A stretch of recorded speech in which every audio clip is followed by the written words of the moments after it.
unified world champion at 147. Those are facts. But I feel like people that he has fought have been tailor-made for his style and what he does and what he... While the boxing world is busy crowning Jaron "Boots" Ennis as the next pound-for-pound superstar, Xander Zayas is preparing to expose him as nothing more than a carefully manufactured hype train destined to be brutally derailed. For a shock.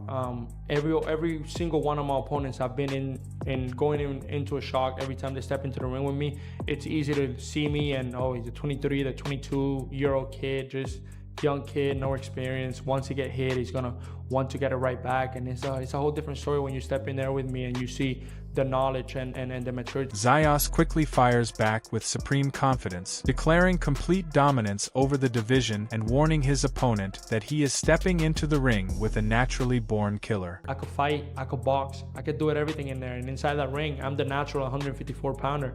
So I've been here for a long time.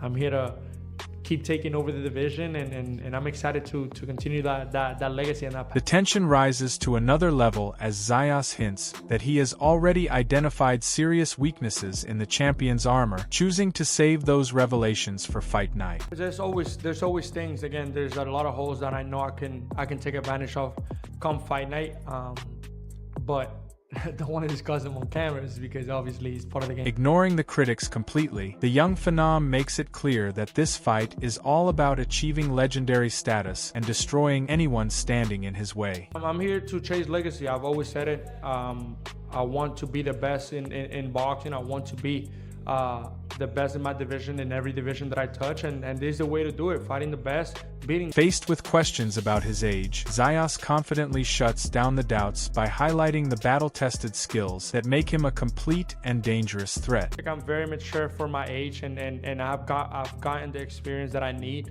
I've gone rounds, I've seen everything that I need to see. I've gotten hit, I've been able to adjust. I think I've done everything. I know how to fight on the inside, I know how to fight on the outside, I know how to counter punch. I got great speed, great power. I feel like I do everything pretty well.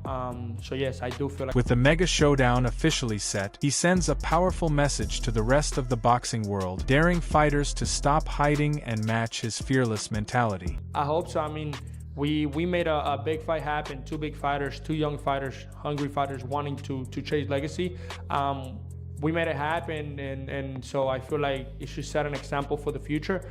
But again, who knows? I mean, every fighter is different. Everybody lives a different lifestyle, and I can't be the one to say yes, I want it, or it's gonna be like that. I would love for it. In one final chilling warning, the Puerto Rican star promises a dominant and spectacular victory that will silence every doubt once and for all. I'm gonna win. I'm gonna win any means, any way necessary.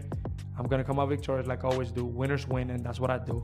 And June 27th, tune in. I'm gonna put on a show like I always do. It's gonna be a hell of a fight, and I'm gonna represent Puerto Rico. Brian Norman Sr. steps into the conversation to completely destroy the narrative and put the boxing world on notice about the incredible fearlessness of this young challenger. He confidently explains that most fighters spend their entire careers avoiding real danger, while Zayas is aggressively chasing greatness at an age when many are still playing it safe. Signed at 16 years old.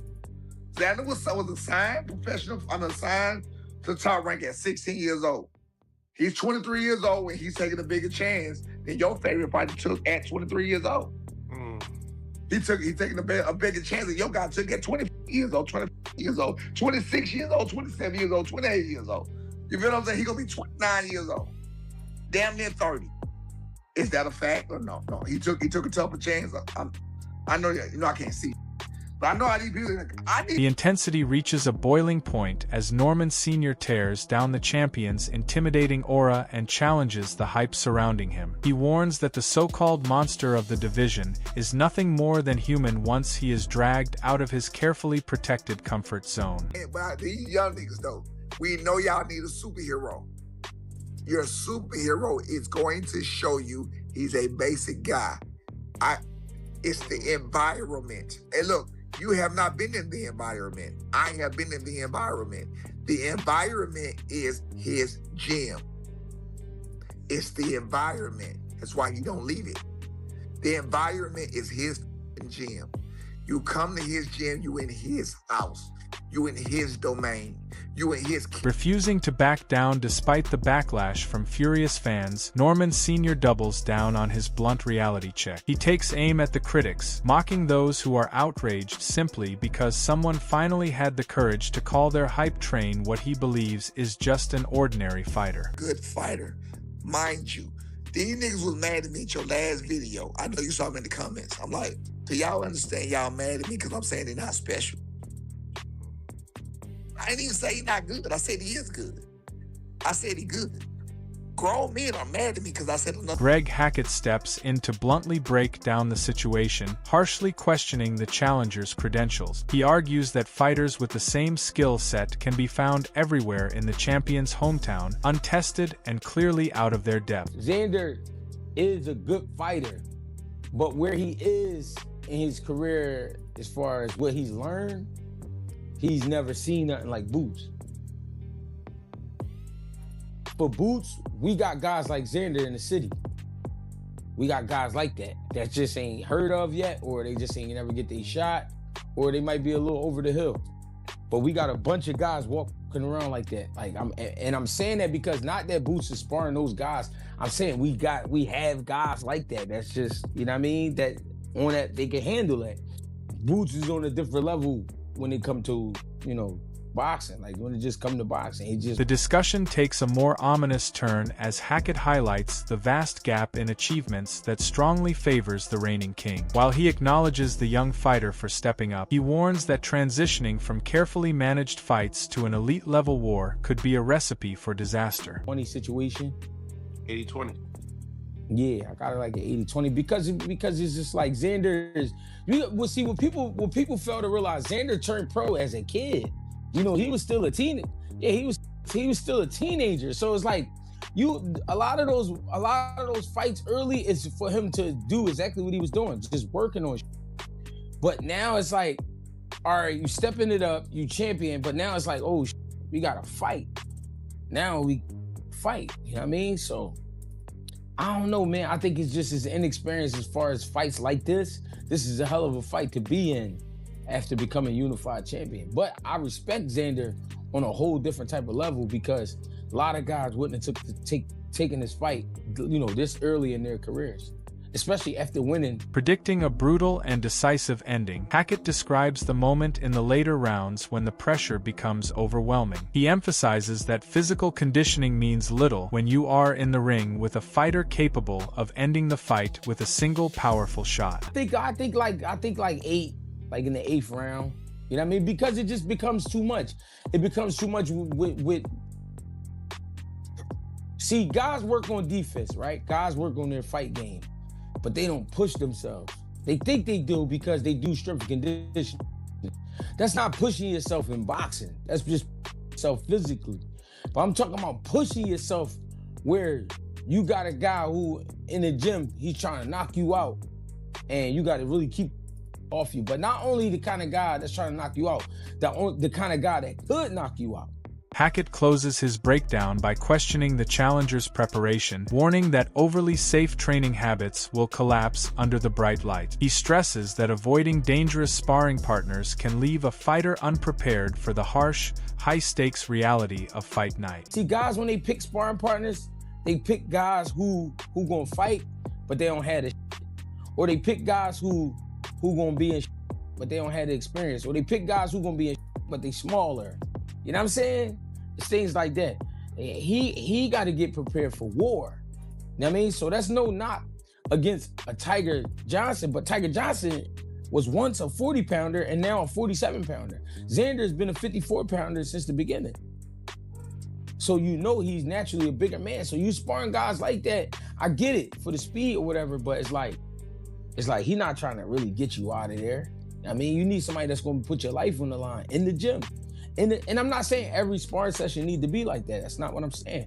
What I'm saying is though, you gotta have guys who really trying to put something on you so that you could be, your awareness level could be high. Richard Torres firmly plants his flag in the challenger's corner, reminding everyone of the strong bond they shared during their amateur days. He cautions the public against making the mistake of overlooking a proven champion with the relentless work ethic needed to shock the world. You know, I grew up in the amateur with him, and I think a lot of people are underestimating who Xander is as a fighter. He's a 2-belt world champion, and he's a hard worker. He does his thing, and I know Boots is a great fighter, but I really think people are underplaying Xander's capabilities, and I'm going Team Xander. Laying out a tactical blueprint for an upset, Torres explains how the naturally bigger man can completely flip the script on the favorite. He believes that if the young fighter controls the pace and imposes his size on the champion, the entire fight could take a shocking turn for the critic. Xander's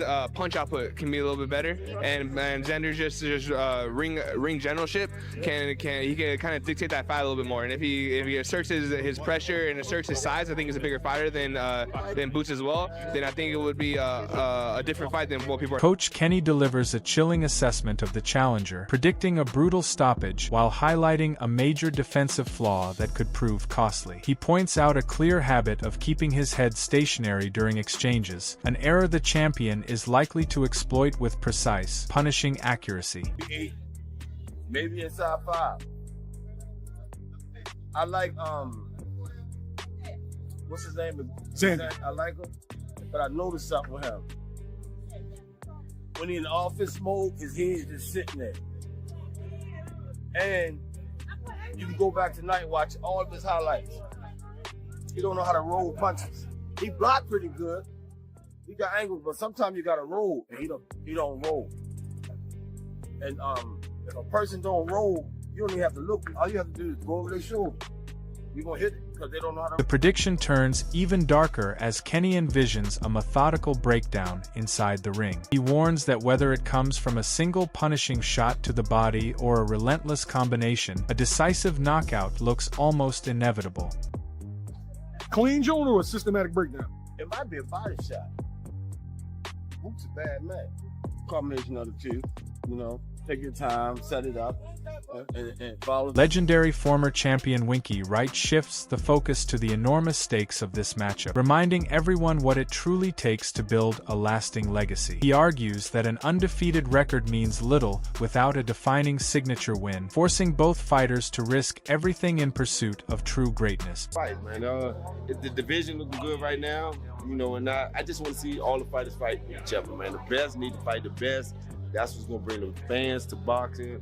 And, you know, you can only be great by beating somebody great. You know what I'm saying? You can have a bunch of wins with no great win. You're just a good fighter, but you want to be great, you need to beat another great fighter. So they got the opportunity. Renowned trainer Manny Robles steps forward to praise the young fighter's courage for choosing the dangerous route instead of an easier path. He emphasizes that very few champions would risk their position against an elite-level threat so early in their career when they could have easily avoided it. Fight, and I respect Xander Zayas for taking the fight.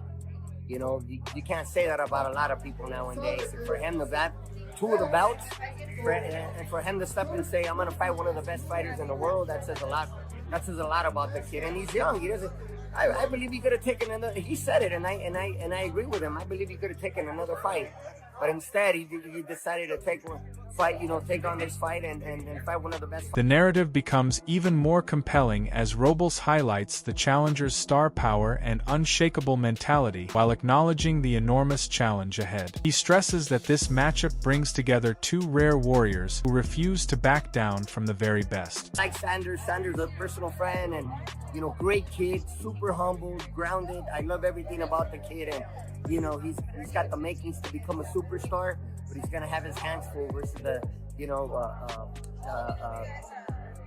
Jaron Ennis, and it's just gonna be a great fight, man. Ennis is proven one of the best fighters in the world in the weight class, of course, and he's never afraid to take on any you know, a fight. You know, he's one of those guys that's more than willing to fight the best, and so is Xander, so you got to respect him. Delivering a final thrilling reminder of how quickly everything can change under pressure, Robles highlights boxing's chaos and unpredictability, where a single punch can alter history. He warns that while every fighter has a perfect game plan before the opening bell, the real test begins the moment heavy leather starts to land. It happen in boxing. One punch is two. Everyone's got a plan till they get hit in the face, right? Like Mike Tyson used to say. So we just gotta wait and see how the fight plans out, works itself out, but I definitely believe that Xander has a chance, and it's gonna be. As the tension reaches a fever pitch and the talking finally comes to an end, this explosive showdown promises to reshape the entire division.